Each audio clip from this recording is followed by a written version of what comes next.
Walk with me, talk with me. Las Vegas just gave us the numbers. Toronto Blue Jays, odds-on favorite to win the World Series. What are the odds? 8-1.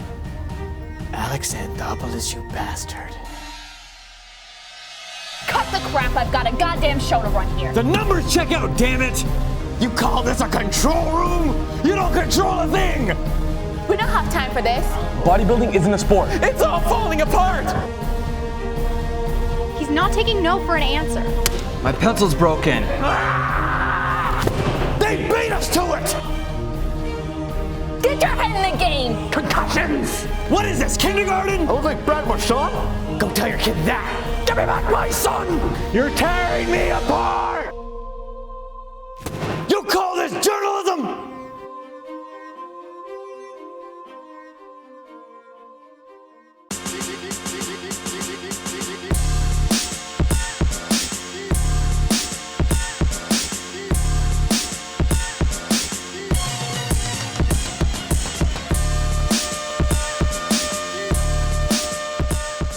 Coming up on the show, we sit down with CFL legend Michael Pinball Clemons. I stop by UFC fighter Claude Patrick's gym, and we find out what it takes to brew your own beer.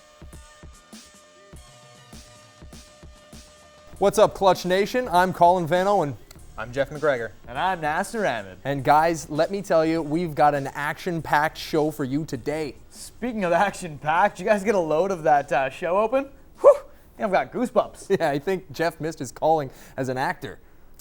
I have been told I'm a mix between Bruce Willis and Sly Stallone. Yeah, you're a regular Jason Statham, buddy. This is what we're all about here at The Clutch, combining sports and entertainment. And I don't know, for my money, if there's anyone that does that better than Dwayne "The Rock" Johnson. No kidding. This is a guy who was an NCAA football champion at the University of Miami, went on to be one of the most successful WWE wrestlers of all time, and starred in movies like the Mummy franchise, G.I. Joe, and even the latest Fast and Furious title. And let's not forget, he also won the WWE Championship at the age of 40. I mean, I'm still trying to wrap my head around that. The Rock definitely has a way of fusing dramatics with the world of sports. So guys, do you have any favorite sports movies that stick out in your mind? Yeah, I personally love Any Given Sunday. I mean, what a pure representation of what happens on the gridiron. Plus, he got one of the most inspirational speeches ever. I mean, it gives me chills every time. Hey, it doesn't get any better than Pacino in his prime, but for me, I'm going to go in a different direction. For me, I just can't get enough of the story of the rise and fall, followed by the redemption of one man. Of course, I'm talking about Talladega Nights. You know, in the words of the great Ricky Bobby, if you ain't first, you're last. Well, I definitely can get down with a little shake and bake. But right now we're going with something a little more intense. My favorite movie is one of the best representations of mixed martial arts on the big screen. I'm talking, of course, about Gavin O'Connor's Warrior. And you just know it's a great film, and the guy who played Bane is the lead role in your movie. Well, what makes those movies so great is their realism. And guys, I don't know if it gets any realer than the UFC. I recently got to sit down with Canadian MMA royalty Claude the Prince Patrick to talk to him about what it's like beating up people for a living. So let's check out his bio. Claude the Prince Patrick. With a professional MMA record of 14-2, this Mississauga native has made a name for himself as a choke artist. That is, that 9 of his 14 victories have come by way of submission choke. Now, after amassing a 3-1 record in the UFC, Patrick has spent the last 15 months on the shelf with injuries. The silver lining? It's allowed him to spend more time at his gym, the Elite Training Center, where he puts his Brazilian Jiu-Jitsu black belt to good use as the head trainer. All right, ladies and gentlemen, I am sitting down right now with UFC welterweight Claude Patrick. Claude, thanks for so much for joining us, man. Thank you. All right, well, first off, we all know that you're a famous MMA fighter, but what was life like for you before MMA? What was the path that led you to fighting as a profession? To be honest, I was just always involved in martial arts. You know, there wasn't any life before MMA. The sport blew up pretty quick around 2005, and that's when I kind of rode the wave alongside it, but I wasn't planning for it to be a career or anything. I just really loved doing martial arts. The one thing that I've always wondered about fighting, I've never gotten to pick the brain of a fighter before. What goes through your head when you're in a fight and you get rocked? Nothing. I've been rocked only in my second fight, and I was so tired and disoriented that it was just like a haze, you know? I couldn't really tell you much about that fight. I was very dehydrated leading into it, so that was kind of a disaster. But mid-fight, you don't feel anything. It's really like so much adrenaline and focus for me anyway that emotion and like pain and stuff like that is pretty much off. Next day, you got all types of nicks and knacks, and you can complain about it then, but fight time, there's no time to feel So it. you're kind of like tunnel vision, eh? 100%, yeah. Yeah. So now when you were coming up, you were fighting for some smaller promotions like CFC, IFL, stuff like that. In 06, you went to Montreal to train with Georges St. Pierre. No, everybody says that, always. They say GSP. I went to train with him. I went there to train. I've been going to Montreal since 1999. Okay. We have the same Brazilian Jiu-Jitsu coach at that time. And he was there, so we've been friends for a long time. But I went there to train with an instructor, Fabio Holanda at that time. And he had a really good training center, and George happened to be there too. So there's a bunch of guys there. I didn't want to discredit anyone else. Like I actually went to train with them. George was there, and we've been training for a long time too, so came in handy. When you made it to the UFC, I would imagine that was a fairly significant moment in your life. Yeah. It's definitely a big benchmark. Now, UFC 115, Vancouver, what was going through your head as you stepped into that octagon for the first time? That was crazy. That whole trip was like a haze too, because I got a lot of hazes in my career now that I think about it. But that was a real mess, because leading up to that fight, I'd been offered the UFC several times before, but I wasn't ready in my mind. So I'm like, it'll be there when it's time. I don't want to rush and do anything. So I waited and waited. I got another offer, but I had a fight scheduled in Edmonton. So it was like, they told me, if you take the fight and you lose, you're not going. So I thought, if I lose to this guy, he should go anyway, so I'm going to take the fight. Took the fight, it was hell. I beat the guy. Good. Went to Vancouver, and it was just a real circus that first show, because it's so professional, the UFC, and I'm used to a much less professional setup. It's obviously a much different culture between the UFC and a lot of other promotions. I mean, there's nothing like it, right? Yeah, for sure. What was it like being around some of those big names, like some of the guys in that card, like Chuck Liddell and Rich Franklin headlined that card? How much interaction is there backstage, and how much of that rubbed off on you at that age? Fair amount. I mean, some guys, I'm not starstruck or anything like that. They're just, athletes and fighters just the same. A lot of people can do certain things in some elements, and they're really weak in others, and some are good some places and some are poor. Some guys have a chip on their shoulders, so there's no interaction with them, like a Josh Koscheck type of guy. Some guys play the villain on TV, and then they're really nice guys in reality. But for the most part, I think everybody respects each other just because we're all doing the same thing. Now, what sets apart training with guys that are in that elite? Like, what sets them apart from your standard pro who's maybe not quite as decorated or as accomplished? Truth be told, the other pros aren't really all that pro. There's a huge gap in terms of approach to training. The smart guys who have good circle behind them get very far, even if they have a little bit less skill. Now, you run your own gym here, the Elite Training Center. How many of those type of guys do you see coming through your doors that just come in and they're maybe not quite as serious as some? None really, because, it starts at the top. So this is my facility. So I have other partners here, but in terms of the program and coordinating things, I run the show with that. So the guys come in and they sort of know the deal before they come in. Who do you think is going to be who's the next big name coming up in Canadian MMA? Mike Malott, 145er, Mike Malott. Very, very tough guy. He fights out east. Kind of an underdog type guy. And one thing that I've always wondered is, where did the Prince come from? Can't tell you, man. When I retire, then I can drop that one. That's proprietary trade secret. Can't tell you. So, just on the subject of retirement, when the book closes on the story of Claude Patrick, how is that story going to be told? In terms of fighting, when I'm done competing myself, I've already started the next chapter here training guys. Thanks so much, man, for joining us. Thank you. Really appreciate the time. No problem.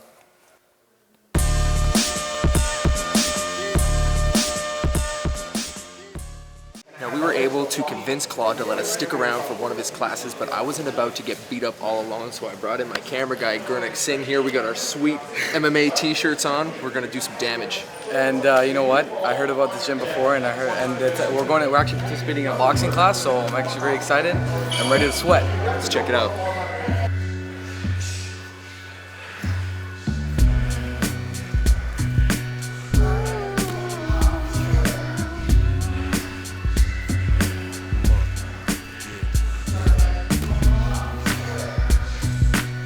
So quick to just divulge his trade secrets to us, but we were able to convince one of the other trainers here at Elite Training Center to show us a few things. So we're gonna go through the paces and expose me for how out of shape I really am. Here I'm gonna say enter. You're gonna come right in. 5, 4, 3, 2, 1. You're taking 2, 3 steps back. And then you're gonna circle to wherever I say. I'm gonna say left or right. You're gonna take, remember, don't circle right after you punch. Take that, get back to that big circle, and then we're gonna float to the right or left. We're coming back. Workouting? I'm really out of shape. I'm just decided to go talk to the camera because he thinks I'm doing some work, but I'm actually taking a water break. Waiting for Gurn, he's slacking off. trying to get some punching drills going. Gurn's off taking it easy. He's taking breaks. We ain't got time for that. Yeah, player. These are pads, but I informed Colin that before he hits this, make sure he doesn't hit my face. Colin has a tendency of hitting faces. See?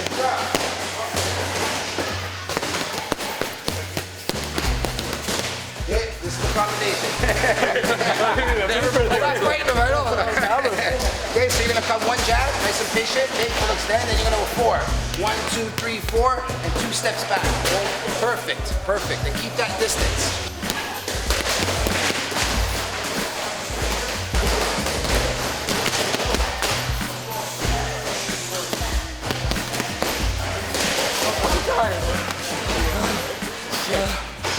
It's a rest break. Oh, it's eating.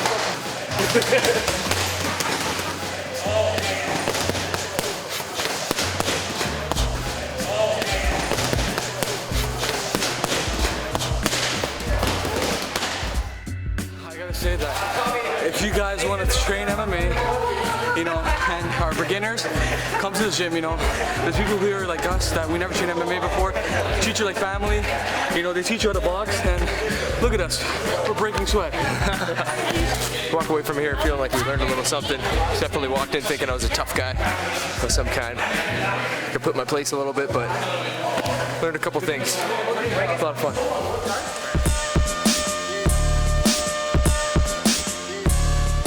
Wow, that looked intense. I bet that was even more intimidating in person than it was on the screen. Am I right? Yeah, Gurn and I definitely got whipped into shape, and you know what? I feel like I might be pretty good in a fight now, too. Yeah, this guy trains for an hour and thinks he's Anderson Silva. Well, I may have only been at the Elite Training Center for a day, but Jeff and I have been overseeing training right here at the Clutch all week long.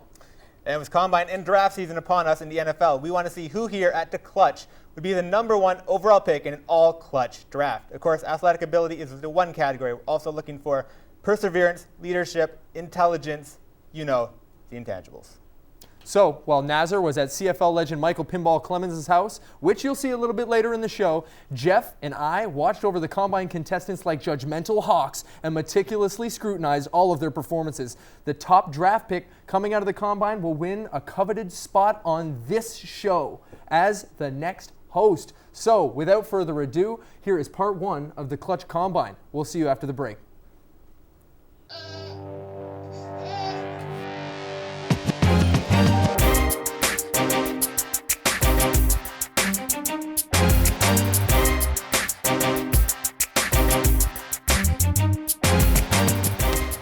All right, gentlemen, listen up. It's very simple. L-shaped figure 8 sprint drill. You know what? Agility is not necessarily one of my strengths, but I thought I did well. I performed fairly well. I was able, I was nimble, I was dexterous. It was all of those things. 3-cone, I thought I did all right. You know, I gave it my best.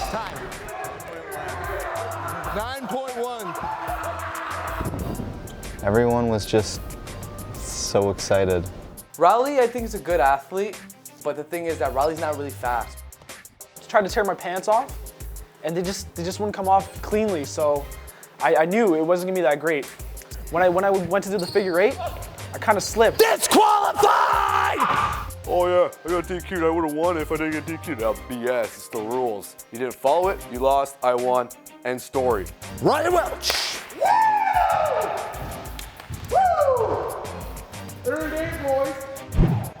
All right, son. Broad jump. Broadest jump wins. I honestly thought I was going to get like maybe the 2nd pylon, but I made it right to the 3rd pylon. I was like a prancing unicorn, or I guess in my case, a prancing unicorn. Why do you have to explain a long jump to people? You jump and you try to do it as long as you can. But for some of these guys, like, like, how do you, where do I jump? How do I do it? I don't think I can long jump, but all these other people in the Clutch Combine can't jump at all. So it's like, I don't even have to try, and I'm getting like 10 feet. Save it for the next competition.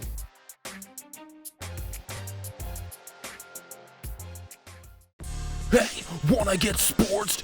Heck yes. Well, dig this. The Clutch is going digital with a brand new Tumblr page featuring blogs, podcasts, and exclusive videos coming to an internet near you. Welcome back, Clutch Nation. Now let's get right into our next segment. It's very simple. We call it Over Under. I shoot you a topic and you give me your best word loosely associated with the words over or under. Got it? Good. Now let's get into it right now. The new look Blue Jays are the first topic on the table. Naz, over under. Overwhelming. I mean, you look at all the offseason additions they made to both the pitching staff and the lineup. We finally have a leadoff hitter in Jose Reyes to hit before, our big bats like Encarnacion and Joey Bats. But I mean, the real overwhelming part is the pitching staff. Guys like Josh Johnson and R.A. Dickey, the reigning Cy Young winner. This is going to be a tough matchup for anyone in the AL. All right, over under. Jeff, new look Jays. What do you think? I have to go with overrated. I mean, yes, they've made a lot of nice additions in the offseason. But, I mean, ultimately, this is a team that they haven't played a game yet, and, people are picking them to win the World Series, basically. I mean, you got Jose Reyes, who, he has hamstring issues. You got R.A. Dickey. I mean, he knows how knuckleball will work, in April and May with the cold weather. Their pitching staff, Morrow, injury concerns. Romero's nothing. There's just a lot of problems with this team. Someone's drinking the haterade. I like the Jays, don't get me wrong. Now, I'm just being realistic. Gentlemen, temper your tempers. The next topic of discussion is going to be concussion awareness. Naz, what do you got? You know what? Some people might not agree with me, but I think underreported. And you see some of these stories every few months, in the news, a new study was done or this was done. But for the impact it's having on all sports, all around, players, killing themselves in the offseason, it needs to be a bigger issue, not just in sports media, but in mainstream media. We need to talk about what is happening in the sports world because people's lives are in danger. People are actually dying from this, and if it's not on the news almost every night, it's underreported in my eyes. Compelling and rich. Jeff, what do you got? I'm going to go with under-acknowledged. And when I say this, I mean basically that management and team owners, they need to make sort of bigger point of saying whether this guy has a concussion or not. Especially get more personal. I mean, I had Gabriel Landeskog on my team, and he got a concussion or some sort of a head injury, but no one said anything for a month, and so like an idiot, I'm just holding on to him. I don't know what to do with him. Does he have a concussion? I don't know. I held on to him, and now my team is garbage because of that. Thank you, Colorado management. Good answer, Jeff. Good answer. We're getting personal here on the Clutch. All right, guys. Here's a topic that is personal for everybody here in Canada. The CFL returning to Ottawa. Which one is it going to be, Ness? It's overkill. How many times are we going to give these guys a CFL franchise? They're ruining the credibility of this league, which is one of the oldest professional sports leagues in the world, really. We gave them the Rough Riders. They blew it. We gave them the Renegades, bankrupt, blew it again. They're just going to screw this up again, whether it's the Red Blacks or the Nationals, or they go back to the Rough Riders. Just over and done with it. It's overkill. Jeff, CFL returning to Ottawa. What do you think? I have to go with understated. And when I say understated, I basically mean that the importance of the CFL having a team in Ottawa is understated.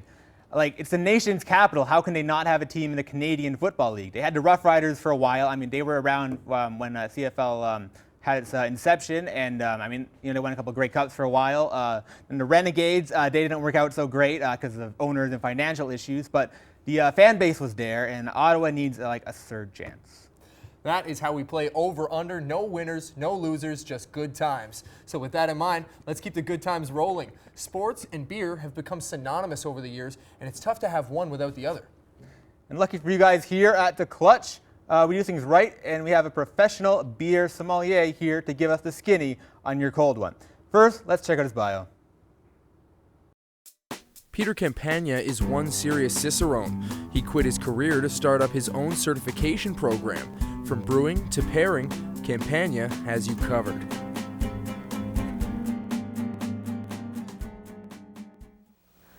Welcome back, Clutch Nation. Joining us today is certified cicerone Peter Campagna. Hey, what's up, man? How's it going, Peter? Very well, thank you. All right. So I guess just quickly, I was wondering, what exactly is a cicerone? Cicerone is literally an expert on beer. Sommeliers are expert on wine pairings, how to pair wine with food. A cicerone does the same thing, but with beer. Okay, well, obviously, you know, at the Clutch, it's a sports show, and everyone, you know, has their favorite sport. Everyone also has their favorite snack food while watching the sport. So I was wondering if maybe you could help us sort of find the perfect beer for each snack. Yeah, man, let's do it. All right, let's go. Let's start over here. And the first snack is pizza. Oh, pizza. Take it away. Got some vegetables, some cheese. Okay. For pizza, you want to go with a Pilsner style beer. This right here is Steam Whistle Pilsner. Started in 2000 by 3 former employees of Upper Canada. This one is right on the mark, a little bit bitter. The bitterness will wash away the fat and the lipids from the cheese and the pizza. And you know that satiated feeling you get when you like eat a really heavy, intense food? Yeah. After eating a slice of this and drinking that, that satiation feeling is gone. It'll clean your palate, it'll be scrubbed, and you'll be able to like mow a pizza and probably a few more beers. You'll just want to keep eating one after another. And that is the beauty of that pairing. All right, great, thanks. Let's move on to the second snack, and we have nachos, personal favorite of mine. Oh yes, okay. For nachos, I'm gonna get a little history lesson here. What we have is a Trailhead Vienna style lager. I'm gonna talk about Vienna for a little bit. Vienna lagers are a little bit darker malts, kind of a sweeter flavor, not as bitter as the Pilsners. They were first invented in like the early 1800s in Austria, right? And what happened was a lot of Austrians immigrated to Mexico and the United States. Of course, they wanted beer. Wasn't any around, so they brewed the beer they knew how to make, which was Vienna. So as it stands, and it kind of worked out rather nicely, Mexican food pairs amazingly with Vienna lager. All right, great. Now I guess let's move on to the third one. I'd ask if you could maybe reveal that. Kind of excited what's here. Oh, chicken wings. All right. You can pair a lot of things with chicken wings. What I like to pair with, this is a beer by Neustadt, which is just Northern Ontario. This is called 10W30, not to be confused with motor oil. Now the sweetness in the brown ale is going to complement these very spicy, rich caramelized flavors that the wings are going to develop in the fryer, right? I also find that the brown ale is perfect for cleaning your tongue and mouth from that greasiness that chicken wings leave. Okay. Yeah, like I don't know if you've ever like eaten a couple chicken wings and everything feels heavy. One of these will get rid of that, no sweat. All right. Yeah. Great. Well, I hope you've all learned a little more about what kind of beer you want to put back during the game. But reporters Riley Welch and Brian Oliver took it one step further by going ahead and making their own beer. Let's see how they did. We are making premium Canadian ale today. Different types of sugars. They're all going to be mixed and blended together, and they're going to ferment, and they're going to make our tasty beer. These are the fermentables. Let's give it a little taste. Ooh, sticky.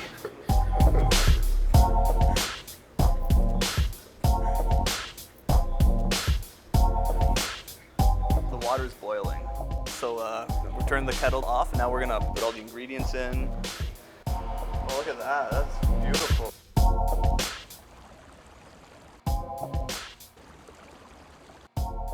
One last taste, guys.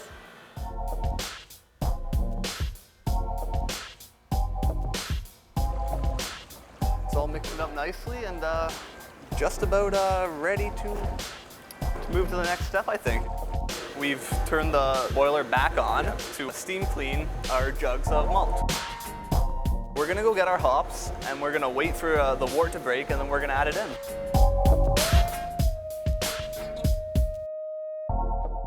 Open that can or twist off that bottle, that aroma. That's the hops. No more foam was created after the stir. That means the wort is indeed broken and it's time to pour that hops in there.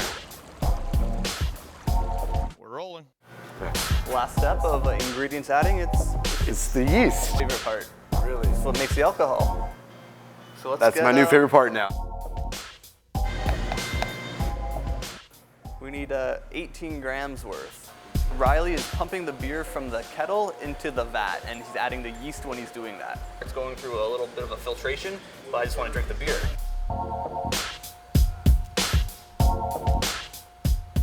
Well, it's been 2 very, very long weeks. The fermentation process is now done, so it's bottling time.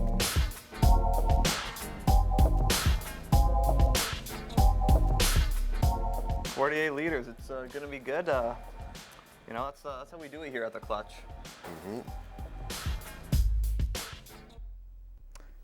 We actually have a special treat for you today. Brian and Riley are here with the beer that they have made. Come on down, guys. Ooh. There you go. Easy does it. You got it? Don't want to break anything. So what was the experience like making that? Oh, it was actually really, really, really good. I would definitely do it again. Would you? Learned a lot. That's good. Yes. All right, so Peter, we want you to try this and give us your 2 cents on Crack this. it open, man. Let's do this. Hopefully, Awesome. you'll love it. Hopefully Hopefully you'll you'll love it. All right. I'm excited, boys. Oh, you should be. I am excited. I'm not excited as you guys, but. See, yeah. It is pouring beautifully. It's amazing. It's a good pour. It is. Good pour, nice color. There you go. Nice and clear. All right. Let's get a little observation. Yeah. So far, so good. All right. When I taste, I don't screw around.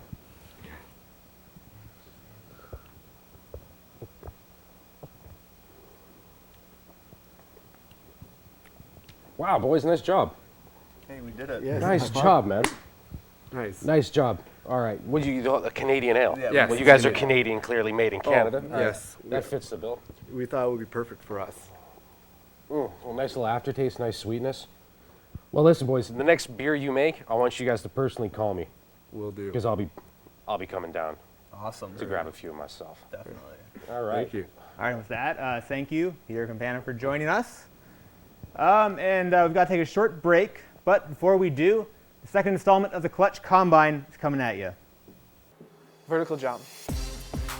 It's not even a competition. Nathan, I hate this kid now. I hate him. I hate him.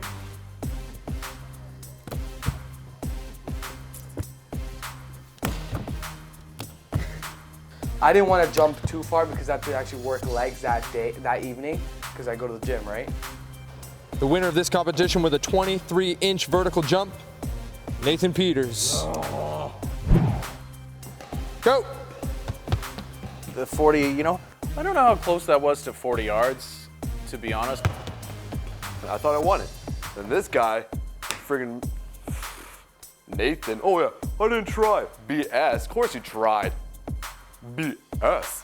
Colin Mina dives in there. Everyone's all happy, you know, hugging him. Yay, go Colin, you know. And then when I fall, you know, 40-yard dash, and I probably like slid the next 10 yards of that dash. And do I get a cheer? Do I get any sugar? No, I get nothing. So like, what the hell was that, buddy? 9.1. Matt knew that we were there to support him. We didn't show it, but he knew. Your winner, Nathan Peters, 5.0. I remember the first time I cheated in a race.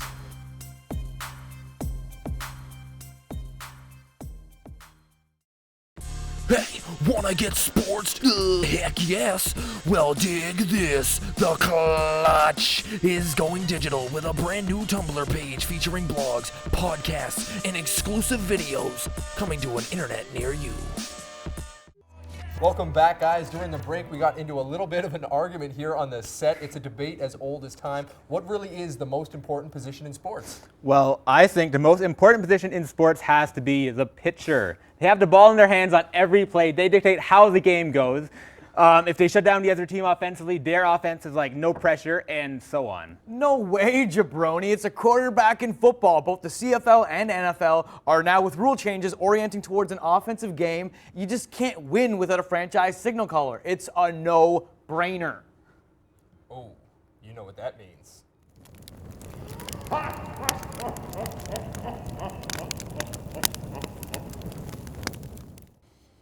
The specter of unresolved issues is upon us, and it's time to play devil's advocate. Gentlemen, very simple rules. We're going to throw out a topic, flip a coin, and pick a side of the argument to defend. So, Nazar, you are the instigator in this, so why don't you pick first? Heads, as always.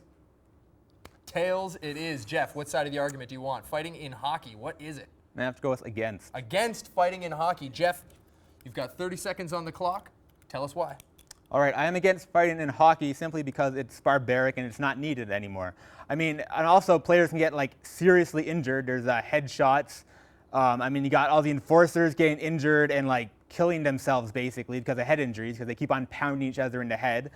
And it's just, I mean, like in basketball and all the other sports, you don't see like fighting is just like, oh sure, just let them fight, let them like, you know. No, the refs like step in and stop it, and that's what should happen. It's not needed. I mean, players can just play better, and we wouldn't need fighting in hockey. Time. All right, Nazar, for fighting in hockey. You got 30 seconds. Well, first off, injuries are a part of the game, buddy. It's hockey. It's a physical sport. You want to talk injuries? Let's get rid of touch icing, first of all. But it's a part of the game. It's one of the parts of the game that fans love the most. Say it's 0-0. It's a boring game in the third. What do fans love to see? Two big dudes go at it, knocking each other out on the ice. That's what gets fans pumped up, and fans are the ones who are spending money on the game. So should they not be the ones who are getting entertained? I don't know. I think it's a pretty cut and dry issue here. I think it's a part of the game. Boom. Perfect timing. All right. Yeah, I like Jeff. He was not bad. Much sharper, and at the end of the day, come on, man, head injuries. All right, second topic, racist team names. Jeff, you won the last round, so you call it. Tails. Tails it is. What side of the argument would you like? Well, I've always wanted to argue for racist team names, so I would like to argue for that side. All right. Nazar, you got 30 seconds. Why are you against racist team names? Is this even an argument? You can't say that kind of stuff. The Redskins, the Chiefs, this is way too old school. I understand the argument of, oh, you're going to lose money because of all the merchandise in the past, but you know what? Sports evolve over time, and your morals and your values have to evolve as well. You integrated colored players into the league, and you eventually have to get rid of these kinds of names because they're offensive. Boom, that's time. All right. Nicely played. Jeff, you got 30 seconds. Tell me why you are pro-racist team names. All right, I am pro-racist. I am pro-racist team names because, I mean, it's tradition. You can't really, like, change, like, you can't change, like, the Chicago Blackhawks or, you know, all these other teams because that's, it's been there forever. It's not, I mean, yes, it's kind of, you know, offensive now, but you can't go back. You can't, like, take, you know, their name off the cup. You can't do any of that. It's also a slippery slope when it comes to sort of like changing these things because one group is offended by the Cleveland Indians. Then where do you draw the line basically? All right, then I want the Cleveland Honkies. All right, that's what I want then. All right, well I'm gonna draw the line right now on this argument. It's pretty cut and dry. Nazar's gonna take this one. We're all nodded at once. The third topic is going to be: should athletes be allowed to gamble on sports? Nazar, you won the last round. How are you gonna call it? Heads, as always. Heads it is. What do you like? I'm going to say yeah. I'm going to go for pro. You can do it.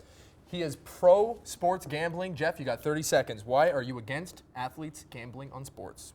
All right, well, I mean, this is pretty obvious. I'm against athletes gambling on sports because, I mean, they could directly affect the outcome of the game. I mean, if they're like, pitching or something and they're going to bet against their other team, they can basically just, do whatever it has to do so that they can, like, make the most money. It's not really fair if they're betting, for or against their team when they can affect the outcome. It's pretty simple, really. Done with 4 seconds to spare. All right, Nazar, you're on the clock. 30 seconds. Now, let me get this thing sorted out first. When I say you should be allowed to gamble on sports, I mean that you shouldn't be allowed to gamble on the game that you're playing in. But in the sport overall, I think you should be allowed to. We as fans gamble on sports all the time. So if these athletes are fans of other teams, why should they not be allowed to gamble on them as well? They're just as much of fans of the other teams as well. I think someone like Pete Rose should not be banned from baseball, one of the greatest players of all time, because he bet on some teams. Well done, well played by both sides. You're both sharp, and you're both on the ball and passionate. I love it, but Jeff, you're just racist. I'm going with Nazar. Nazar wins this one. Pretty clear cut, right? Yeah, I think I usually win these, so sorry, Jeff. Fine, I'll get him. By the way, pitcher, come on. Obviously pitcher. How is it not pitcher? All right, we're never going to get past this. We're never going to get past this. Debating, you know what I mean, is one of the best parts about sports, no matter what. But one thing, that isn't up for debate is the impact former Toronto Argonaut Michael Pinball Clemons has had on the Toronto sports scene. I recently visited the CFL Hall of Famer and sat down with him in his Oakville home to discuss his career and life after football. But first, here's his bio. The most electric running back in CFL history.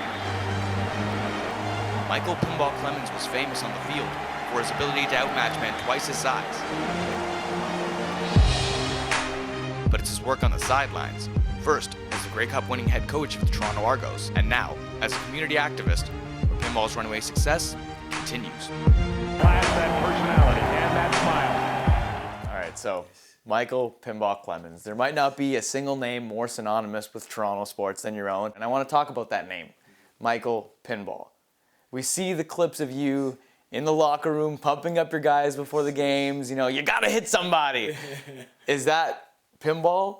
And is there a Michael that I'm talking to right now? Are those two different people? And is there a difference? When we talk about sort of the whole idea of Mike versus Pinball versus coach is different from all of those guys. So you know, the pinball part is really the fun-loving guy who likes to play the game. The guy who is the coach is more of the mentor that has the ability to be really high and then almost stoic at times. So, you know, sort of giving that balanced approach. The player is just fun-loving, loves the play, loves his teammates, and loves the game itself. Michael is a husband and a dad. I want to take you back a little bit. What happens if Ralph Sazio never gives you that call back in 1989 and asks you to play for the Toronto Argonauts? What does your life look like? So, you know, my life was kind of planned out. I chose to go to William & Mary because it wasn't a big football school, but it was the second oldest school behind Harvard. And so being 5'5", you know, not a big future in football, right? Yeah. So I chose more of an academic school. I interned at a company called Honeywell. My degree's in economics. Then from there, I wanted to run my own business for 10 years. And then after that, I was going to go back to school and coach. Go back to high school, be a coach, and teach. You've got the 3 Grey Cups as a player, one as a coach, being the first African-American coach to ever win a Grey Cup. For you, in your own eyes, what's your biggest accomplishment? For me, my greatest accomplishment is being a husband and a dad. As I mentioned, I've been with my bride now. Will be 21 years this June, and I live to serve her. And it's just wonderful to have a great family and live in a place that not only provides opportunity, but gives you an opportunity to pass that along to other people as well. I have a quote from you that actually says, the foundation of our existence is the family. And that really speaks volumes to me. It really resonates with me. What exactly did you mean by that? What does that mean? Right, when the world is neutral, I come home and I receive compassion, I receive affirmation. When the world celebrates me, I come home and I get a dose of humility. I just understand that, hey, I'm just a guy, just another person. And when the world beats me up, the family builds me up. And that's really that foundation. You don't go home to a sports team. You don't go home to a classroom. You go home to your family. A lot of people will remember you as Pinball Clemons, the guy on the football field, you know, bouncing off tacklers. But most people will probably remember you for what you do off the field, for your contributions to the community. You've worked with charities like Habitat for Humanity, with the Kielburgers. But tell me about the Michael Pinball Clemons Foundation. Yeah, so, well, I think our initial goal was very simple, and that is to help people to help themselves. It's not about a handout, it's really about a hand up. And the 2 pillars that build, and we feel that these 2 are the most important 2. They are the foundation of a healthy, happy, thriving civil society. And those 2 are character and education. And one without the other won't do. Character without education leads to a lack of innovation. Education without character, right, leads to, well, a modern day recession, I guess we can point to. It really is balancing those 2 ideas. Martin Luther King said it this way. He says the concepts of love and power have been contrasted as polar opposites in our society. In order to exercise love, we must resign ourselves of power and vice versa. He said, though, but love without power is sentimental and anemic. Power without love is reckless and abusive. Indeed, power at its best is love. The 2 are synonymous. And so when we say that, we equate power to education, because education is the #1 determinant of your life, health, wealth, freedom, and family. And we equate love to character. So character and education, love and power. So that's the foundation of who we are. So I want to know, today and tomorrow, what do they hold for you, Michael Pinball Clemons? My whole idea is not dwelling in the past, because if what you did yesterday still sounds good to you today, then you haven't done much today, right? What we're to do is still ahead of us, and what tomorrow holds, we're very excited about where our foundation is, and we already have a scholarship program, a computer program, Build a Home with Habitat for Humanity each year, amongst other supporting other programs, but we'll be moving now more vigorously towards our local community goals. So we're really excited to come home. And I wish you all the best with your foundation moving forward. And I want to thank you again for doing this. This has been an absolute honor and a privilege to sit down and speak with you in your home. Yeah, absolutely. Good. Definitely an amazing athlete, and quite possibly an even more astonishing human being. You know, he was easily one of the most genuine individuals I've ever had the pleasure of sitting down and speaking with. Yeah, seems like a real stand-up guy, but are we forgetting something? You're absolutely right, Jeff, because Clutch Nation has been waiting so patiently, and right now we are going to check in with the Clutch Combine, the final installment, to see how those final draft rankings shake out. Let's check it out. Oh my God. Bench press. It was funny seeing these losers not match up to me, especially Ben. I mean, can you say scandal, Gurn? How do you trust this guy to be objective? He's in the competition, also he's counting. Oh, how many was that? That was 18. 18? The odds were stacked against me, and I was able to lift those odds off my chest and put it back down 21 times, to mix a metaphor. I knew Gurnick was going to win, of course. He's been benching me every night in practice for this event. I mean, it was funny because I see these losers run and get speeds, get jumps, whatnot, and then they go here and they can't even pull a rep. Riley, come on. That whole event was messed. It was a big screw job. Gurnick Singh. The host should pick me first overall because, you know what, I'm just a bear. If you win 3 events and you don't win the whole combine, then I don't understand what these hosts are thinking. I think I'm a nice guy. You know, I haven't really been, hating on anybody else. I'm not worried because I know they will pick me. If they don't, I'll pull the racist card. You know, I do it all the time. It always works. You know, overall, I don't really think I deserve to win. I'm number 1. Everybody knows it. And I'm awesome. Ladies and gentlemen, welcome back. After an arduous week of blood, sweat, and tears, we've separated the men from the boys. All this testing and training of skills and wills comes to a culmination now, as we have got our final selection for the #1 overall draft pick. The anticipation is killing me. Get on with it. I want to know who I'm going to be working with. Well, our esteemed colleague, Jeff, has just been handed the envelope. All right, I have the envelope here. And the winner, the Clutch Combine, is from Brantford, Colin Mina. Woo! Congratulations, Colin. Thank you so much. Congratulations, Thank sir. you. Thank you so much for your hard work. Well done, You just sir. go ahead and throw on their jersey there. you I'll hold hold that that for for you. me? Ladies and gentlemen, what a gracious winner. And you know what? It was not only your skill, but your character that you showed. You're a team player, and that's why we've drafted you to become the new host of The Clutch. So come on over here thank for a you. photo op. We're just going to square up here.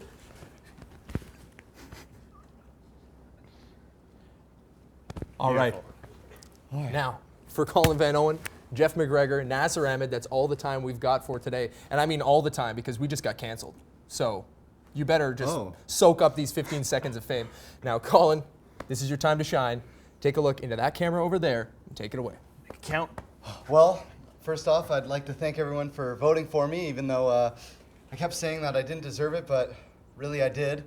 You know, they didn't do as good as I said they did. I mean, like, I was going easy. That's why I thought I was going to win the triple cone competition, and then I dove because I knew I was doing too good. I wanted to play it up a bit and make them all feel good, even though they're not really winners, and I am. I just want to say, guys, it was good, but you just couldn't cut it, and except for Ben, he's a beautiful man. I like everything about him, his glasses. age isn't everything. He's just a great person. And I deserve this. So, for everyone here at the Clutch, thanks for watching, and you have a classy day. Who wrote this garbage? While you were all drinking coffee, you were all eating cheese and wine, while you were all having your roast, while you were all eating samosas, while you were all eating your fancy red pepper hummus dip, while you were at your kid's birthday, they beat us to the story. Go tell your kid that. Anybody got time for this? We already work around the clock. Yelling does not resolve anything. That's more chance than that little boy got. You don't know the first thing about the WNBA. I'm trying. Game time. It's game time? The Jets are up by 2? Dennis Rodman is in North Carolina? Okay. Go, got this, yeah! Women's suffrage. A new report, women can't vote. Lance Armstrong was framed. Bananas are high in potassium. It's a trap. I have 6 kids. There's too much at stake. You don't even know. George Clooney, Sarah Paxton, Sarah Pauli. Get a hold of yourself, damn it! Don't touch me there! Ah!